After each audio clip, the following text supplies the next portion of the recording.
What's up guys, this is my second account, so it's on global and I'm gonna be pulling for Seaside Bellona 75 summons together if I join the 121 club. So let's begin this thing. So like I said in the other videos, because I've been pulling, this is the third account I pull on. And yeah, Rosa Hargana is the artifact you want to wear. Multiple ways to build her. I'm going to be building her as a bruiser on the Europe account, and mostly for PvP. Now for account number 1, I will build her with more offense. Account number 2, I might build her as a bruiser as well, or well, I'll try different things. I do have the materials to actually power her up to 6-star on the second account. The third account, I'm working on farming, well, the fathers to be able to 6-star her ASAP, and yeah, it should be a lot of fun. I have Rosa Argana on all accounts, so it's all good. Actually, on account 1, I have it. I can bring it to plus 30. It's at plus 27 now.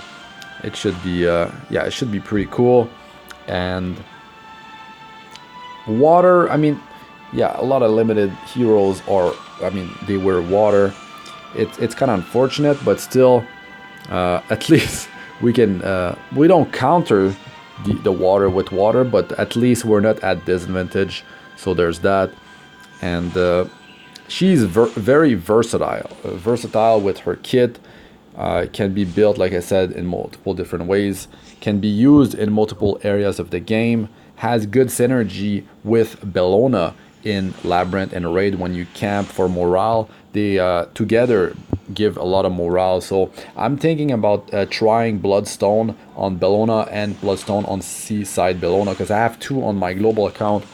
And that could be interesting. With no healer, go in there, full damage dealers, and see how it deals with the raid in normal and in hell. I need to actually do hell raids.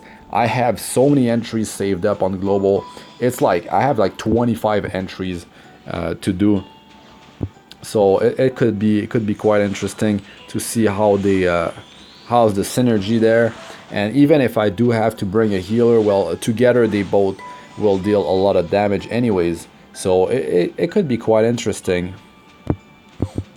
And of course, I mean, you can definitely use her in Wyvern 11. She's gonna do amazingly well for you, and with the up to 4 debuff that she can apply, that is completely nuts. Of course, they're not as powerful as Dizzy, but really, like Dizzy, the decreased hit chance debuff doesn't even work on bosses in the hunt. So just to get that out there for you guys, the enable to be buffed debuff is very strong in multiple places, and it paired with the unhealable, it allows you to just like, especially with the soul burn effect that has 100% chance to just like land, 100% chance to just bypass effect resistance on the enemy team.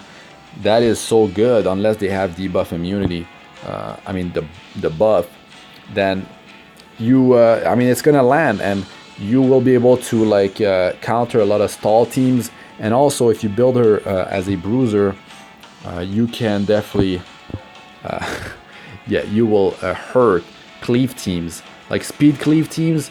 Just solely relying on her passive, her skill 2, she can pretty much just keep on like triggering it, and she will like kill the enemy team if they just keep on cleaving you. If they don't have any sustain, they'll just end up dying if you are able to sustain their damage, that is. And I mean, if you, yeah, I mean, the first one, let's say, less defense down, and then the following ones, like that's a huge amount of damage you're gonna be dealing, and you just have to tank the damage with that 30% damage that will be redirected to the frontliner. This is, I mean, that's insane survival. If the frontliner is wearing Aureus, it's like I said before, you should be mindful of the fact that you will be receiving a lot of damage. So make sure that you do have the survival stats, or kind of what, like, have a different hero on the front line that is not the one that's carrying Aureus is probably a smarter move there, because already when you are wearing Aureus, it's already a lot of damage that the wielder will be receiving. So if you add 30% of the damage that she receives on top of that, it could be the amount that is missing for them to cleave one of your target, and then like let's say a Vildred like, to trigger its second cleave. So you definitely don't want that to happen. So you might want to have a different hero on the front line that's not wearing Aureus. A pretty cool combo too would be having Crow in the front line with Aureus. This could speed up Crow triggering his skill 3, because you need to have him. I mean, that's the AI, that's on auto, like if you have this set up on your defense. But like, I mean, if you want to just get as much damage toward Crow even on offense, you you put him in the front line with Seaside Bellona. She's gonna be taking damage. 30% of that she is gonna be redirected on Crow. So like the enemy is at a crossroad. They're gonna have to decide if they wanna continue with dealing damage to Seaside Bellona and then having Crow trigger his S3, which would potentially just one-shot one of their hero. And then like they can't just like really like burst down Crow too.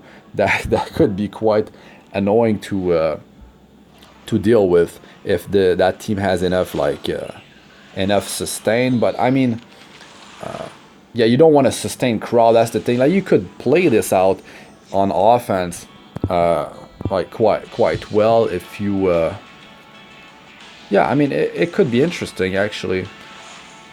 And it's really that passive, that 30% damage that's been redirected. It's so huge in terms of survival. Her stats for surviving are actually I mean, they're not bad, but that 30% is really pushing her to another level. And I hope that's a mechanic that we see more of. So yeah, that could be cool. Now the target debuff, that's 15% damage increase for your whole team against the target that has this debuff applied. Defense down, that's roughly doubling the damage output against that target.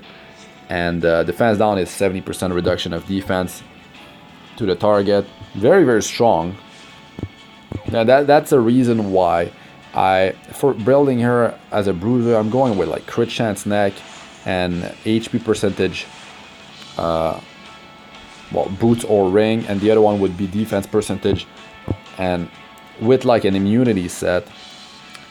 The reason why is I want her to have some mitigation with defense. If she doesn't have any defense on her substats, I'm definitely putting a defense percentage piece on the right side on her, because the 30% that's going to be redirected to the frontliner, I mean, if she doesn't have defense, it's going to be a lot more damage that's been redirected, because there's not much mitigation on her. So you have to take that into consideration as well.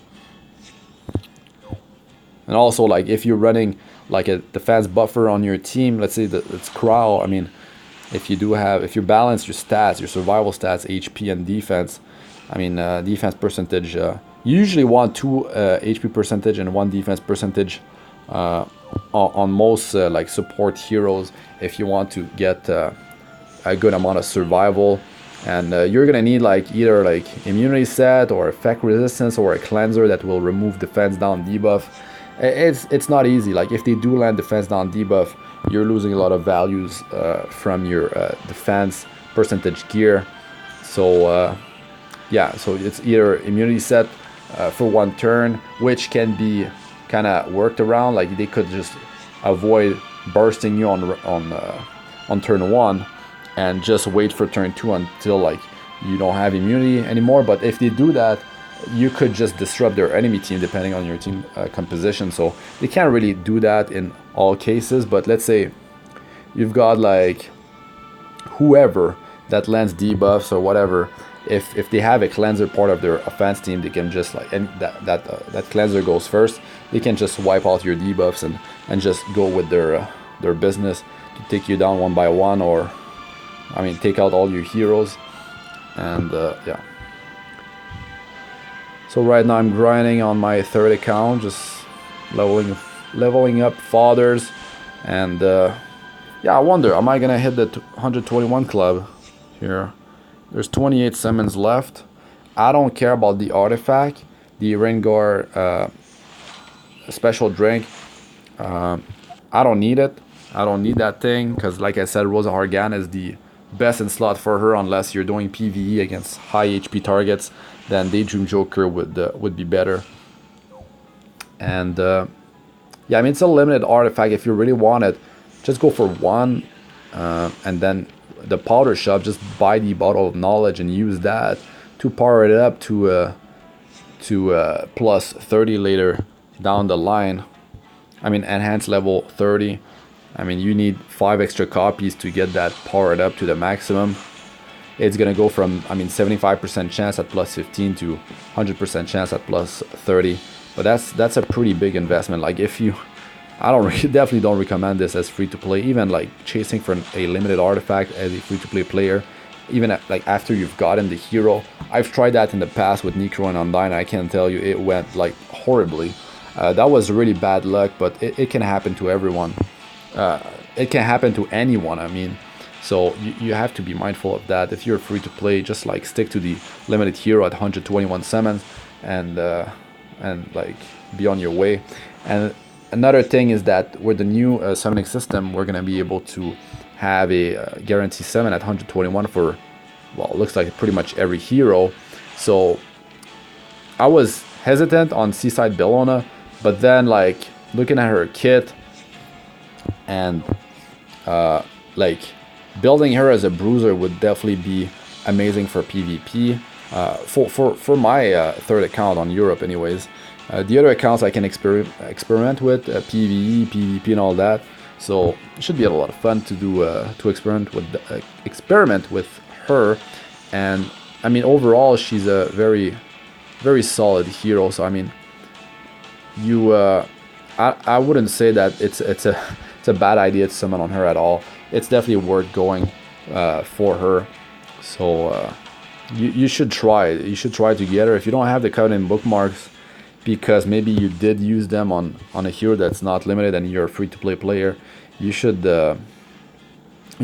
check my farm forever video, basically farming Covenant Bookmarks by increasing the friendship level of your heroes using a two energy stage.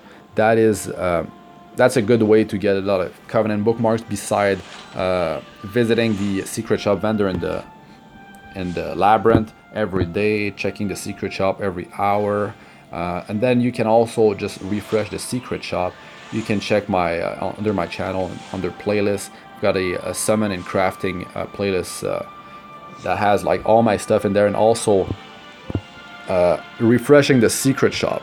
That could be your way of getting enough Covenant Bookmarks to get her. So yeah, you should check out the videos. But that's the old system. Like now, actually the shop got leveled, so the odds should be a bit better to get Covenant Bookmarks on average. To be honest, before it wasn't the greatest thing, but it was still, you were getting more out of your Skystone. Is just, it does cost gold. You will on average get more Covenant Bookmarks than if you just straight up buy them from the shop with the 950 Skystones for 50, so 10 pulls. You get more than that. You do get at least one set, I would say, on average, because I've done multiple videos, and that was before the shop got leveled. So now it could be maybe 2 sets. And then now they added the Mystic medals are part of the secret shop now, so it could be much better. It could be much better.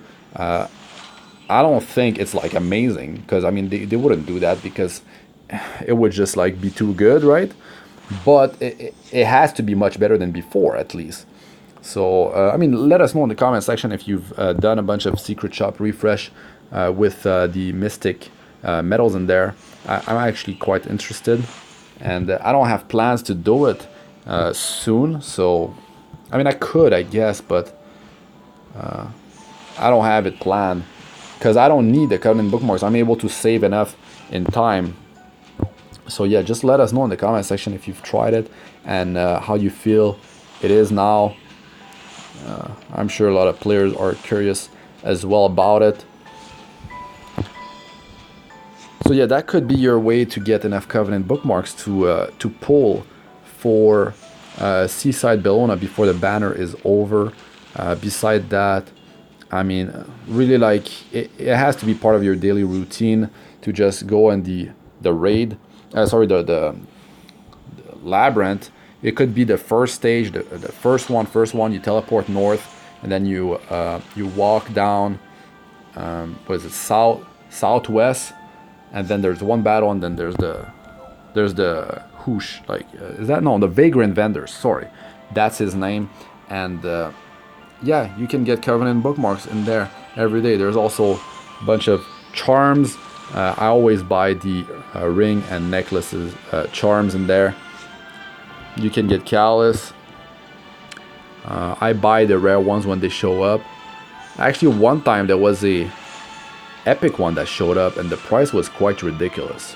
So I didn't buy it because now it's so much easier to obtain Callus. But I still buy the one for the rare one for 174,000 gold. Yeah, even now, since I mean, I still do it. But I would say it's probably not worth it. It's probably not. The Callus are quite easy to obtain now. So yeah.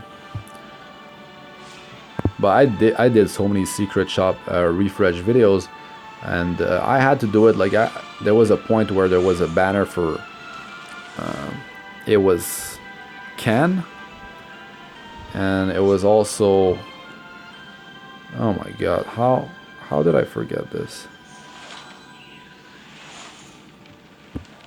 Oh, 4-star. Oh, I don't even know how many was left. I didn't keep track, guys. Oh my. Okay, wait. We could. Well, you guys know. Wait, where is it? Is it there? There's the tooltip right below. It's 100 back to 120.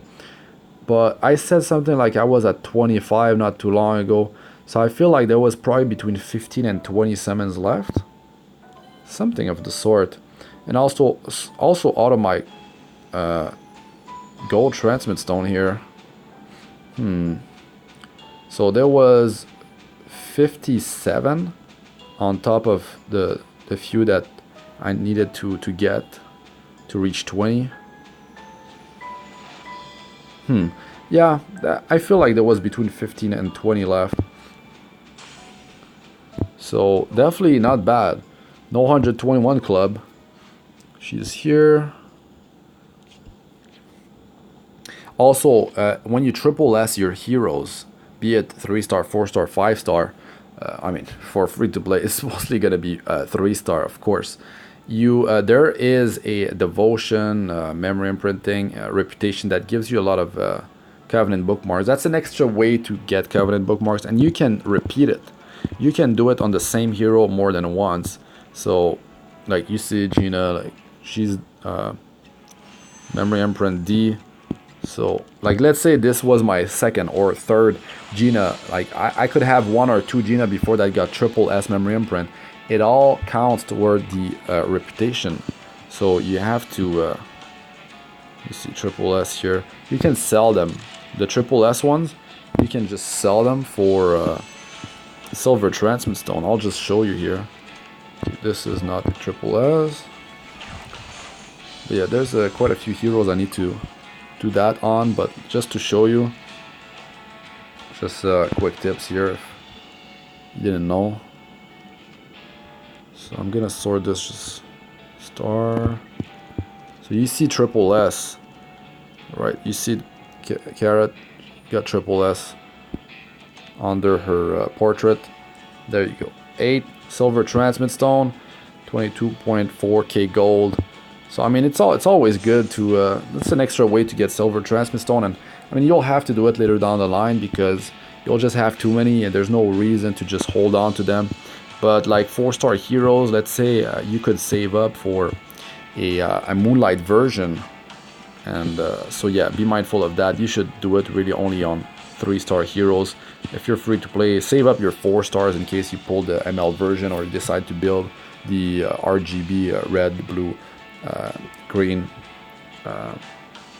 version of the hero. So yeah, that's the best way to do it, I'd say. And yeah, just go ahead and power up those memory imprints. Do it multiple times. I'll just show you the reputation here real quick. I mean, this is for players that are really like in the struggles to get those last Covenant bookmarks to reach that 121 club. But it's good to know. It's good to know. Hopefully I help someone with this. And you see, unlock devotion skill grade SS with a hero. So if I do 3 more, I'm getting 21 Covenant bookmarks. I mean, 3 seems like a lot, but I believe every level now it's reliable support 12. So I've done it like what is it, like 11 times, and it's like you need 3 every time or something like that. And maybe it was 2 initially, and then it jumped on to 3. But I mean, it's just the start now. Yeah, you can do a lot of that. If it depends, like if you just started out, it won't happen. But well, maybe if you get lucky with the same 3-star. I don't know if that's lucky, but you see, like you go through all that. But I have a lot of heroes that are just waiting in the summoning box. So I need to just like get them all into the same one, and hopefully get some SS and get those Covenant bookmarks. So every bit helps, man. Every bit helps. So now I can just get her out. This is sorted from highest star to lowest, so it's easier to navigate through it. No 5-star artifact. I mean, not this one. Don't really care about that Reingar's special drink. I mean, like any other 5-star artifact. To be honest, even like a 4-star artifact or 4-star hero, I don't think I got so many. Yeah, I don't think I got so many. Wait, okay, there she is. And if I check here by recent, anything worth locking up? Like Coley, like Assassin Coley. I have Assassin Coley. Actually, will feed that into her. So it wasn't crazy, to be honest. Yay, more crit. Okay. So I guess that's it. Hopefully you guys don't reach that 121 club, but if you do and you're missing Covenant bookmarks, just check before in the video. I give a few tips to just get those Covenant bookmarks, and also do like things you need to do in your daily routine to just get as many Covenant bookmarks per week, per month, whatever. And yes, refreshing the secret shop is definitely a good way to do it. If you do have the gold, and you'll get more, you'll end up getting more than just straight up buying them from here, you know. And also you have multiple chance to encounter some great items in there, especially if you are in the early game or like mid game even. You can get some really great piece. In the late game, it's harder to find an actual item that is going to be good for you. So yeah, there's that. But the earlier you do it, the better upgrade you will find. But also be careful. Like don't spend all your gold on some like subpar items. Like if you see something like really solid, you feel like that's a win-win. Like every enhancement on that piece I'll be happy with. A type of epic gear with like all usable substats, or heroic with all substats that match the hero that you want to use it on. And the rolls, if they're medium to high rolls too, then I mean, yeah, by all means go for it. And you can also like get items on a set that you don't farm in the hunt, so like immunity set now, rage sets, stuff like that. So it's much better than it used to be. So there's that. Alright guys, that's really it for this one. Thanks for watching. I'm Astranox. Like, comment, subscribe for more. Press the bell icon for to be notified whenever I release a new video. And check out my other videos. They should be showing up on the screen now. Playlists of all sorts. Arena, Guild Wars, guides, tips, and how-tos, and Abyss Floor 62+. So check those out if you haven't. And once again, good luck with the summoning.